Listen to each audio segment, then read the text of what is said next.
Hello दोस्तों, कैसे हैं? आपकी प्रिपरेशन अच्छी चल रही होगी। और हम राजस्थान के कला संस्कृति के अंतर्गत हमारे राजस्थान के लोक देवता और उसके बाद में राजस्थान के संत और संप्रदाय, ये हम पीछे की क्लासों के अंदर पढ़ चुके हैं। और आज हम इसी क्लास को आगे राजस्थान के लोक नृत्य के थ्रू आगे ले जाने की आज कोशिश कर रहे हैं। तो सबसे पहले मैं राजस्थान के लोक नृत्य के अंदर अग्नि नृत्य है जो मैं आज आपको पढ़ाने जा रहा हूँ। तो और आपसे उम्मीद करूंगा कि मैं इसी तरह से आप लोगों को पढ़ाते रहूं और अच्छा से अच्छा कंटेंट आप लोगों के सामने इसी तरह लाता रहूं। इसके लिए मुझे आप लोगों के सहायता और सपोर्ट की बहुत ज़रूरत है। तो आप मुझे मेरे चैनल को लाइक, शेयर एंड सब्सक्राइब और कमेंट जरूर करें, जिससे मुझे अगर कुछ इम्प्रूवमेंट करना है तो भी मैं इम्प्रूवमेंट करूँ, या आपके अकॉर्डिंग जो भी पढ़ाना है उसी अकॉर्डिंग मैं आपको स्टडी या अध्ययन आपको राजस्थान सेंट्रल जो भी है वो पूरा करवाने की कोशिश करूँ। तो सबसे पहले हम राजस्थान का आज अग्नि नृत्य जो हमारा पहला नृत्य है, तो इसके बारे में हम पढ़ने जा रहे हैं। तो अग्नि नृत्य,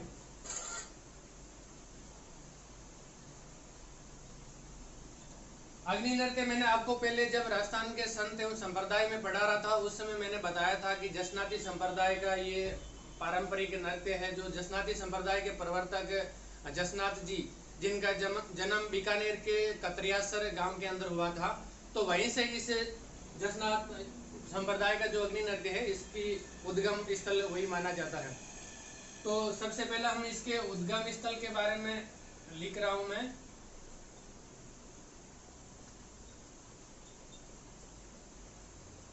जसनाती संप्रदाय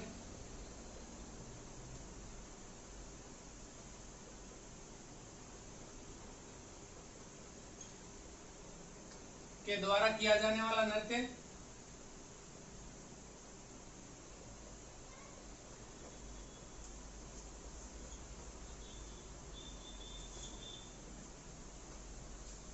बीकानेर जिले के कतरियासर गांव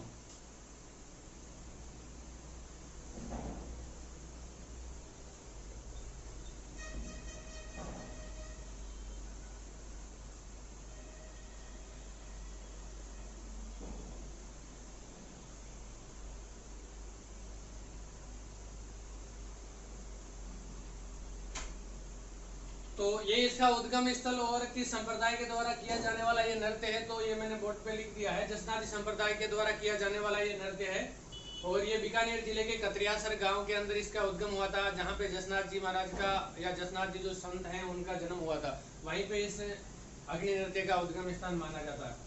और ये जो नृत्य है इसकी विशेषता है वो मैं आपको बताने जा रहा हूँ। तो विशेषता के अंतर ये पुरुषों द्वारा किया जाने वाला प्रमुख नृत्य है।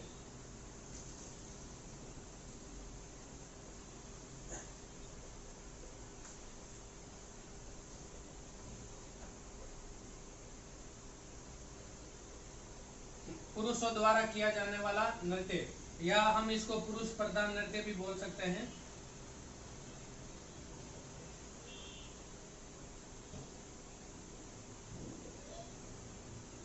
ये इसकी एक विशेषता हो गई, पुरुषों द्वारा किया जाने वाला नृत्य है और पुरुष प्रधान नृत्य भी इसको बोला जा सकता है।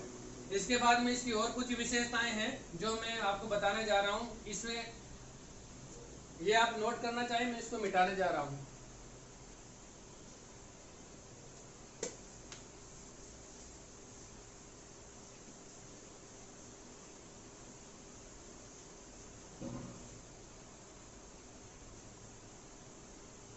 इस नृत्य की और कुछ विशेषताएं हैं जो काफी इंपॉर्टेंट है हमारे एग्जाम के पॉइंट ऑफ व्यू से भी, जिसके बारे में काफी क्वेश्चन आगे भी एग्जाम के अंदर आए हुए हैं। और आगे भी जो क्वेश्चन जसनाती संप्रदाय का अग्नि नृत्य के बारे में अगर कोई भी क्वेश्चन बनता है तो वो यहाँ से बनने के पूरे चांस होते हैं। तो ये नृत्य है जो अंगारे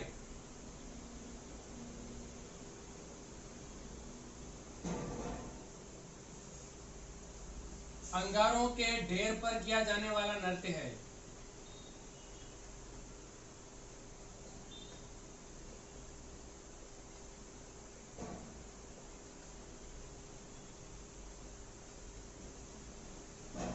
अंगारों के ढेर पर किया जाने वाला नृत्य है और इस नृत्य को करने वाले जसनाती संप्रदाय के जाट सिद्ध व्यक्ति जो है इस नृत्य को करते हैं।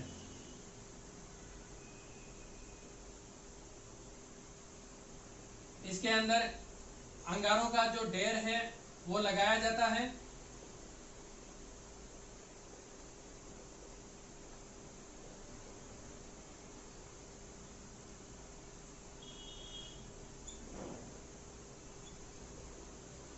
जाट कबीले के सिद्ध पुरुष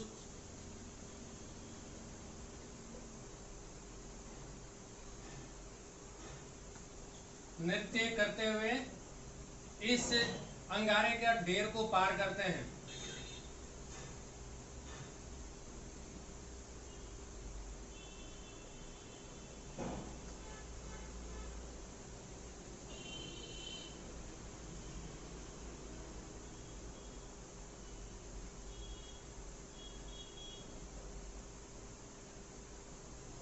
अंगारों का ढेर लगाकर जाट कबीले के जो सिद्ध पुरुष होते हैं, जो सिद्ध व्यक्ति होते हैं, जो जसनाथ जी की या इस संप्रदाय के बारे में इनकी पूजा करके या इनकी तपस्या आराधना करके जो सिद्धि हासिल किए हुए व्यक्ति होते हैं, वो इस नृत्य को करते हैं अंगारों के ऊपर। और ये जो अंगारों का जो ढेर होता है इसको धूना कहा जाता है।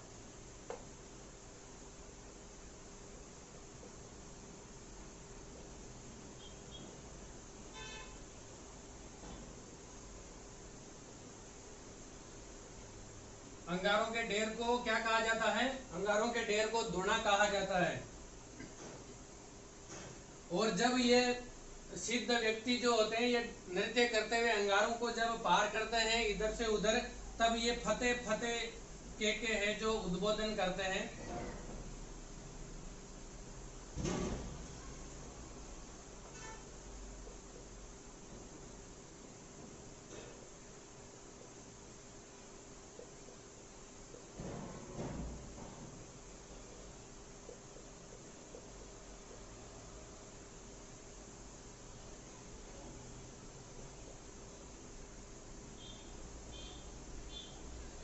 फतेह फतेह का उद्घोष करते हैं।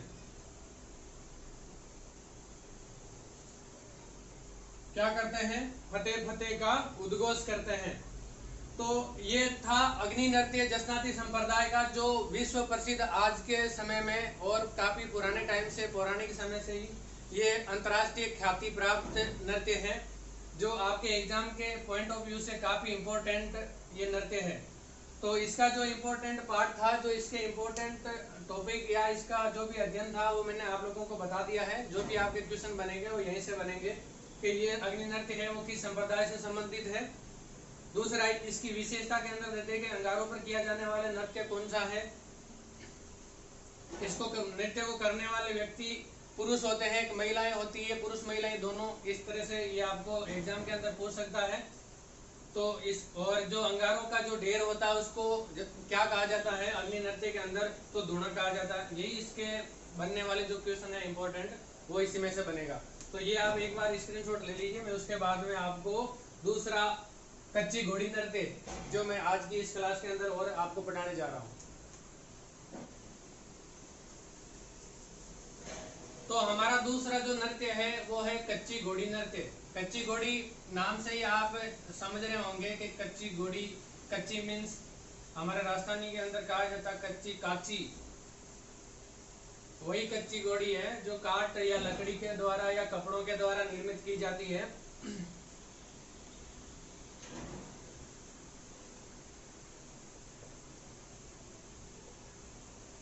कच्ची घोड़ी नृत्य।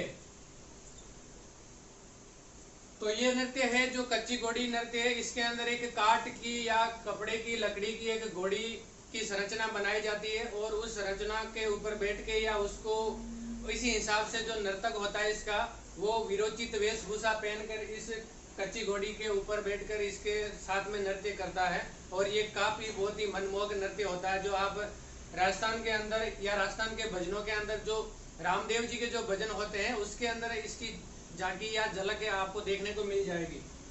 तो मैं इसका सबसे पहले ये कहाँ का प्रसिद्ध और कहाँ प्रचलित है वो मैं लिखने जा रहा हूँ इसका। तो ये शेखावाटी, विशेष तौर से शेखावाटी क्षेत्र के अंदर प्रचलित नृत्य है। शेखावाटी क्षेत्र का प्रसिद्ध नृत्य,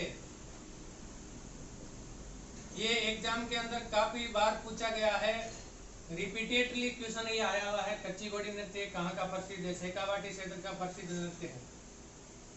और शेखावाटी क्षेत्र के अलावा ये नागौर डिस्ट्रिक्ट के परबतसर, कुचामन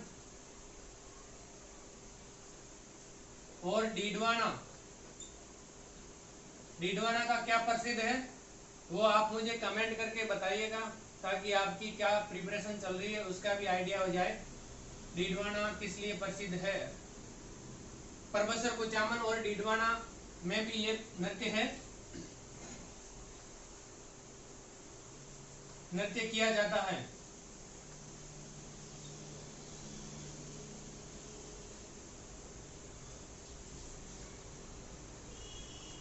इस नृत्य का एक काफी इंपॉर्टेंट क्वेश्चन है जो कई बार बनता है। मैं इन नृत्यों के साथ साथ में ये भी आपको बताते जाऊंगा कि ये नृत्य है जो मतलब वैवाहिक नृत्य है या व्यावसायिक नृत्य है, लोक नृत्य, इसके अंदर जितनी भी इसकी 4 कैटेगरी है वो भी मैं साथ के साथ आपको बताता जाऊंगा।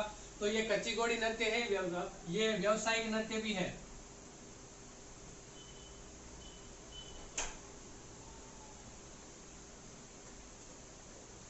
व्यावसायिक नृत्य से आप लोग समझ रहे होंगे कि ये नृत्य है जो एक व्यवसाय, एक काम, व्यवसाय और धन अर्जित करने के तौर पे किया जाने वाला नृत्य है। इसके जो नर्तक है वो उनका ये एक व्यवसाय भी है।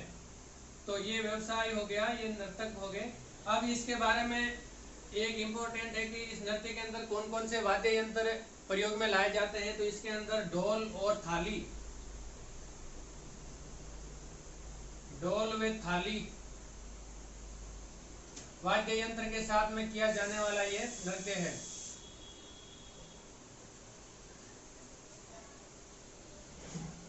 ढोल व थाली वाद्य यंत्र के साथ में किया जाने वाला नृत्य है। और इसका जो लास्ट इम्पोर्टेंट जो बात है वो ये है, इसके अंदर काठ या लकड़ी की घोड़ी बनाई जाती है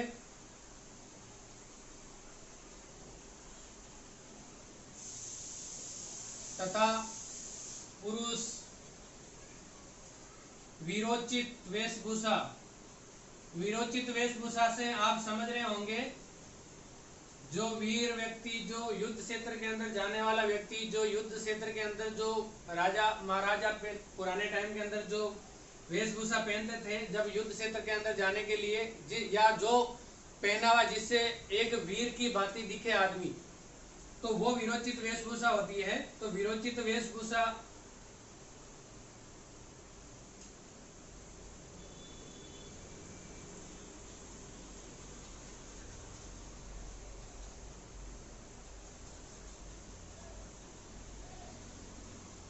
तो ये शेखावाटी क्षेत्र का प्रसिद्ध नृत्य है। परबतसर, कुचामन और डीडवाना में भी नृत्य ये किया जाता है। ये एक व्यावसायिक नृत्य है, ढोल थाली वाद्य यंत्र के साथ में किया जाने वाला नृत्य है। और ये काठ, लकड़ी की या कपड़े की बनाई हुई एक घोड़ी होती है जिसके ऊपर मैंने अभी पहले भी आपको बताया कि वीरोचित वेशभूषा पहन के वीर की भांति दिखने वाली वेशभूषा जो होती है, जिसके अंदर वीर रस या वीर भाव उत्पन्न होता हो, ऐसी वेशभूषा पहनकर पुरुषों द्वारा किया जाने वाला ये कच्ची घोड़ी नृत्य जो काफी प्रसिद्धि हासिल किए हुए अपने राजस्थान और भारत में काफी प्रसिद्ध है।